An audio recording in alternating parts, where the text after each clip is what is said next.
Setting up your tilapia broodstock for your possible passive income for your backyard tilapia fish farming experience. Stay tuned.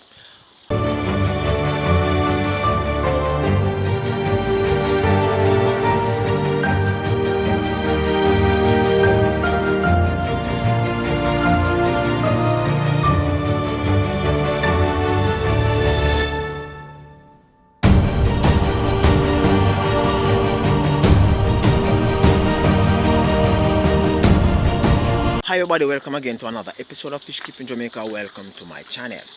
Okay, so today we'll be looking at broodstock. Now your broodstock, regardless of the type of fish that you have, broodstock refers to the stock of fish that you're going to be getting baby stock.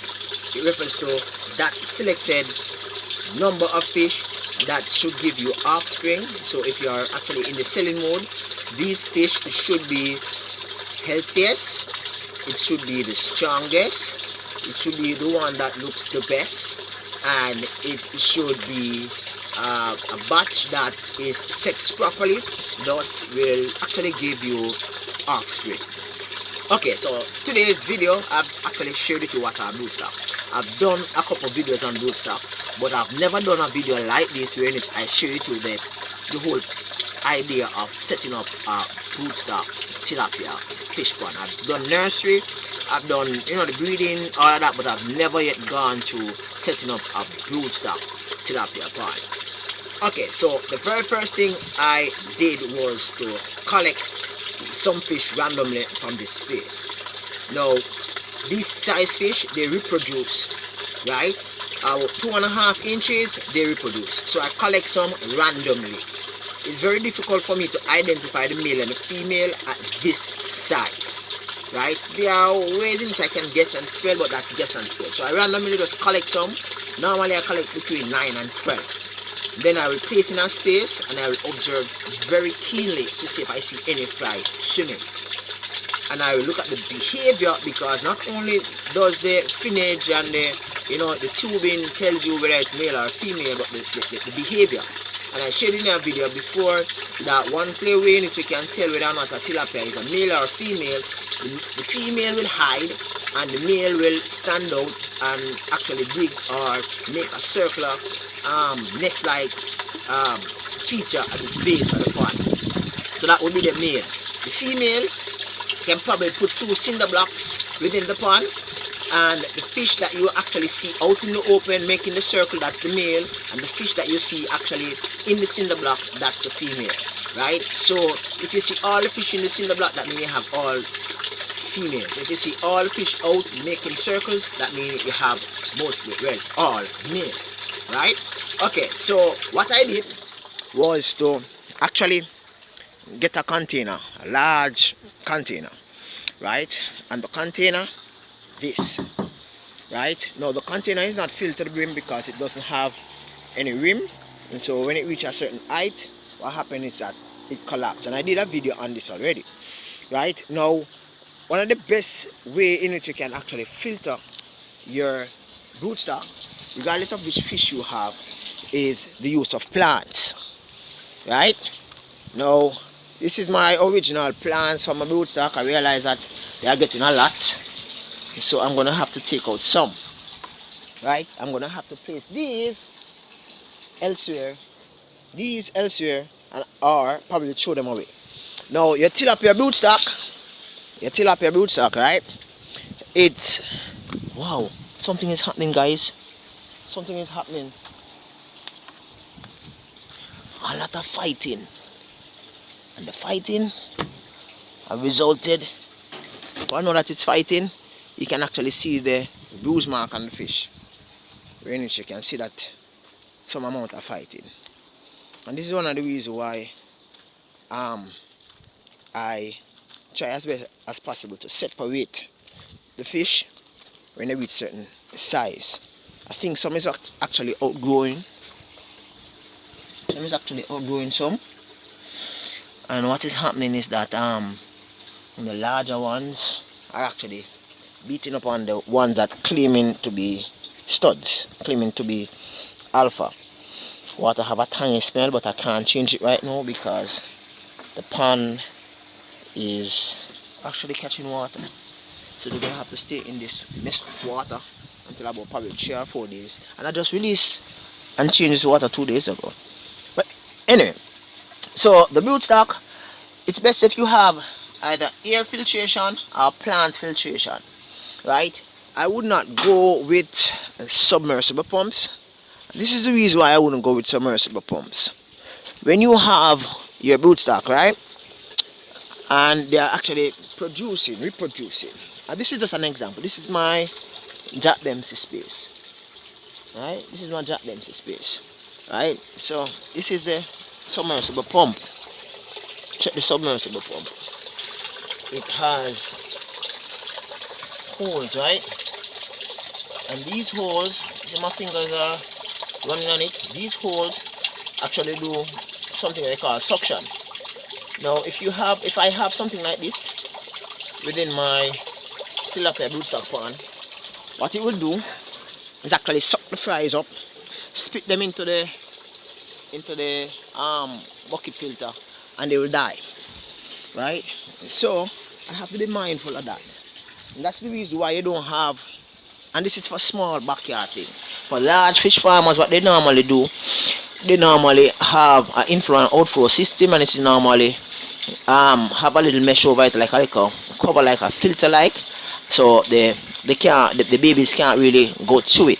And normally large tilapia fish farmers do use clay underline the ponds, so therefore the babies would normally hitch, or should I say stay within the side of the pond and hiding from the adults. A matter of fact, it is only these size of fish that I'm showing you now. They're actually kind of a little bit off the key because, as I said before, I found 3 of them dead with multiple spots on the head and throughout the body, which indicates that they were fighting or something was fighting them. I'll deal with that in a few days time. Right, so fish like these are in super large ponds, and they are called recons. That's those fish that were not caught by the laborers within the fish farm as they go out each morning to catch fries. So as the adults releases the fry, the adults doesn't eat the fry. It is fish like these that eats the fry, right? And then now when the pond is released, when the adults reach a certain size, these fish are not mature to consume, so they are actually dumped.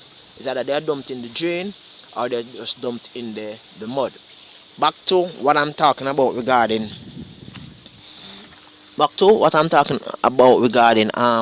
setting up your broodstock pond, right? So your broodstock pond will have healthy, mature fish, male and female, and you're being advised to have a ratio of probably about 1 to 4 females. So 1 male to every 4 females, right? So the ratio, it should be good that way. That way it decreases aggression, because aggression amongst tilapia is mostly amongst the males. So when a male feel as if another male is gonna take away or his girl, he actually become aggressive and fighting start. And I've realized that this is happening in this one, where it's now and then I find 1 or 2 fish dead because a lot of aggression is in this. As I share with you in other videos, this one is overstocked. Regardless of how you filter it, it's gonna be overstocked. So I'm gonna have fish dying, right? So what I do is to have probably about 9. Yeah, I have 9 right now in my broodstock colony, and this is gonna be filled. I'm just cleaning it out, right? This is gonna be filled up to about half, and water will sit there for about 48 hours. Then I'll put the 9 there, and I'm gonna place all the plants in it. And one of the reasons why I'm gonna place all the plants in it is because the plants, I was planning to throw away some. of the plants, but after thinking about it, the plants act as refuge for the babies as they are released. So therefore, babies are given the opportunity to actually hide.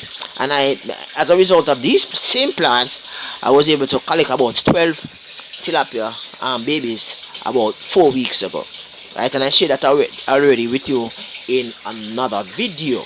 But as it relates to um tilapia broodstock, as it relates to broodstock, four things you should make note of. One, be careful of your filtration system, right? I advise you to either use sponge filter if you're doing like a small thing, right? Sponge filter, right? Or you could use just a air stone, frequent water change, or you can just use plants. Now, when you're using plants, you can't have 2 dozen, 3 dozen. You have to have like probably about, I wouldn't say more than 12 within a large space with a lot of plants, and monitoring it carefully and changing the water, right? What that does, it allows the fish to grow healthy and to give you babies. Also, so that's two things I looked at so far. One, you're going to choose the healthy fish, the fish that will give you looks as if it will give you optimal value offspring. And two, you have to be very careful of your filtration system. Use sponge filter, air pump, and air stone or plants. Three, the third thing you have to be cognizant of is that the broodstock needs space. So you can't have broodstock of 6 fish or 7 fish or even 4 fish in a space like this, right? I wouldn't advise you to purchase a male and a female tilapia and expect that you're going to get babies and you're going to start a business and everything is going to be okay. What that is going to do, that's going to put pressure on the female. You might get 2 or 3 spawn from the female, but that female is not going to survive long because it's only one female. The male, whenever the male feel urges to get the female to come into the nest, the male will continuously beat the female, if possible, to death for it to actually come into the nest and lay. So it's going to be under a lot of pressure. So I advise you to get at least 3 females, 1 male, 3 female, 1 male within that space. So this is out of it for a broodstock, for a large broodstock. Probably juvenile, you can chance it to about 5, 1 male and 4 female. That will be good. But to identify the male and the female at that side, that is going to be like a guess spell thing. So you're going to have to just dip your net into a space, take out some fish, put in there, wait until you see fries, and you say, oh yes, this will be my broodstock, because it's going to be very difficult, right? So that is number 3 thing. Number 4 thing that you have to be careful of when you have your broodstock is that they, even if your normal stock of tilapia is not fed as how they should, your tilapia broodstock must always be fed, must never yet be kept hungry, right? Reason being, if your tilapia broodstock is kept hungry, wanting food all the time, what will happen is that as soon as the babies are released by the female, the tank mates will consume the babies because they are hungry. But if they are filled, you have a routine. You feed them 4 times that broodstock, so you would feed them 4 times a day, right? They wouldn't have any time to, well, at least some of them really still, yeah. But they wouldn't be pushed to the limits to actually consume the babies because they will be fed properly, right? So these are 4 important factors that you should consider when considering your tilapia broodstock. So I think I'm going to do some work now regarding my fish, and yeah, thank you very much for stopping by, guys. Peace out. Catch you next time. Bye bye.